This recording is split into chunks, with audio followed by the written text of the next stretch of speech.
సాధారణంగా అరే ఏమైనా హెల్ప్ చేయరంటే చిల్లి గవ్వ కూడా జోబులో లేదురా అని అనేవారు. ఏంటి సార్ ఇది? ఇదే చిల్లి గవ్వ మేడం.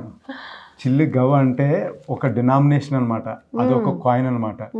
ఈ గవ్వని కట్ చేసి దాంట్లో ఇది నిజంగా ఒక కాయిన్ కాబట్టి అలా అనేవారు.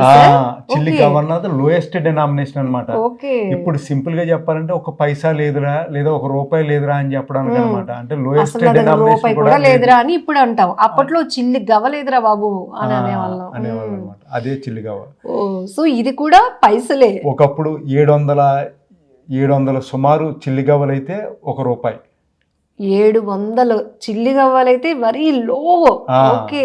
అంటే ₹1కి 100 పైసలు అయితే ₹1 కదా. 700 సుమారు చిల్లి గవ్వలు అయితే ₹1. చిల్లి గవ్వకున్న హిస్టరీ అబ్బా, వెరీ ఇంట్రెస్టింగ్.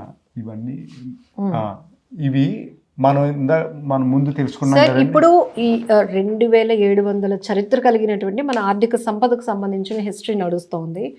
ఒకప్పుడు పైసే లేదు, పైసలు అనేవి మనుగడలు లేవు, తర్వాత వచ్చే ఇంట్రడ్యూస్ అయ్యే దాన్ని ఒక్కొక్క జనరేషన్లో ఒక్కొక్కటి. సో నెక్స్ట్ లెవెల్లో అది అప్డేట్ అయ్యే ముందు అది ఎందుకు ముందు తరంది అంతరించిపోవడానికి కారణాలు ఏంటి?